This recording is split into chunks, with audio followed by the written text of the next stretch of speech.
The ICEVI, the Nippon Foundation Mathematics Package for Teachers video series, Abacus as a Mathematical Tool. Title of the video, Fraction Division, Fractions Involving Higher Digit Whole Numbers.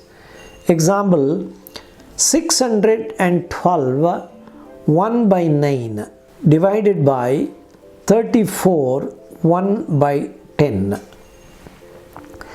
In the previous problem, the fractions had many digits, whereas the whole numbers had only single digits. Sometimes we tend to think that having more digits in the fraction part is complicated to handle, but in fact, having more digits in the whole number part involves lengthier calculation. Let us demonstrate that with the example 612 1 by 9 divided by 34 1 by 10. Let us change the fractions into improper fractions.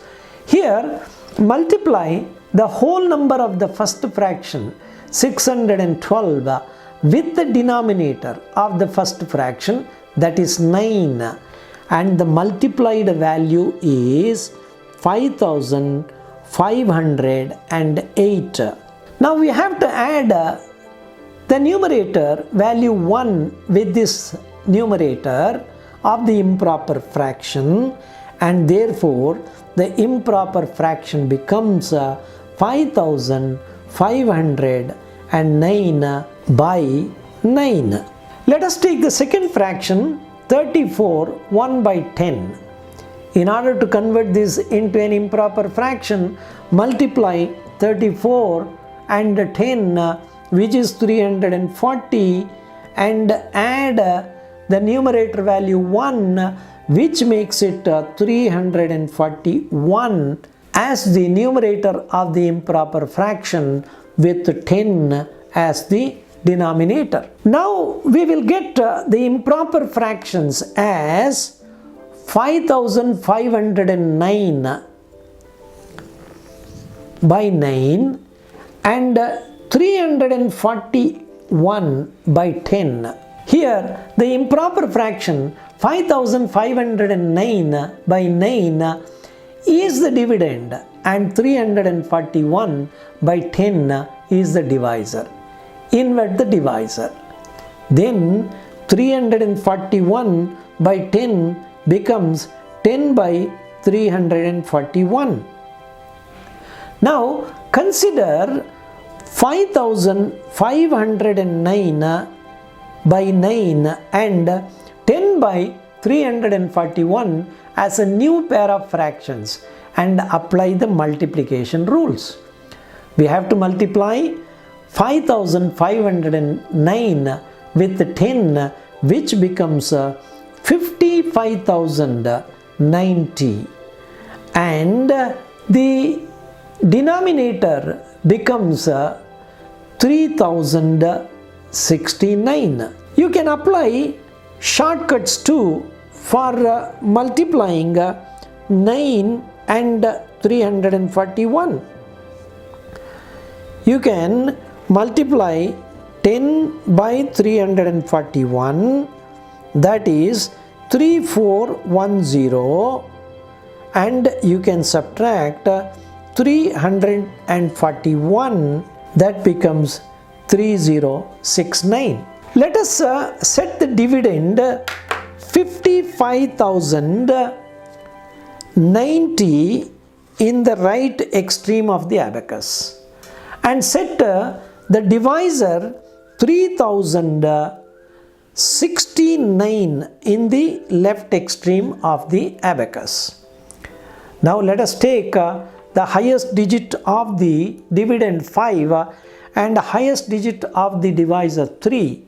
As 3 is less than 5, let us set the dividend by skipping a column to the left of the dividend. As there is 1 3 in 5, let us take 1 as the assumed quotient. We have to multiply 1 with 3069 and subtract the same from the higher digits of 55090. For subtracting 3 from 5, clear 5 in the upper abacus in the 10,000s column and add 2 in the lower abacus. Subtracting 0 from 5 in the thousands column does not change the value. For subtracting 6 from 0 in the hundreds column, we have to subtract 1 in the thousands column and add 4 in the hundreds column. For subtracting 1 in the thousands column, clear 5 in the upper abacus and add 4 in the lower abacus. And then we add 4 in the hundreds column. Finally, we subtract 9 from 9 in the tens column.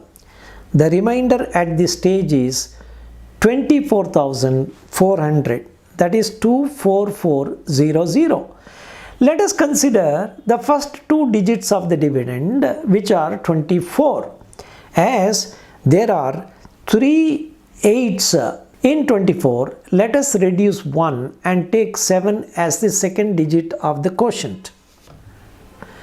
Now let us multiply 7 with 3069 and subtract the same from 24,400. 7 multiplied by 3 is 21, and by subtracting we get the value 3,400. Now 7 multiplied by 0 is simply 0, and therefore we move a column to the right to do the next operation. 7 multiplied with 6 is 42, and this should be subtracted from the 40. 4 is subtracted from 4, and then we have to subtract 2 from 0. For this, we have to subtract 1 in the immediate left, which is not possible, and therefore we have to subtract 1 from 3 and add 98 to compensate. Finally, we multiply 7 with 9, which is 63. That should be subtracted from 80. 6 should be subtracted from 8, which gives 2. And for subtracting 3 from 0, we have to subtract 1 in the tens column and add 7 in the units column. The remainder we get is 2,917. Therefore, the result is 2,917 by 3,069. We can note here that having higher digit whole numbers of mixed fractions lead to lengthy calculations than having larger digits in the fractions and less digits in the whole number part. This cannot be generalized, but it normally happens like this. Hope the exercises demonstrated in this section provide adequate experience in handling fraction addition, subtraction, multiplication and division. And with this knowledge, let us get into the next section dealing with the square root.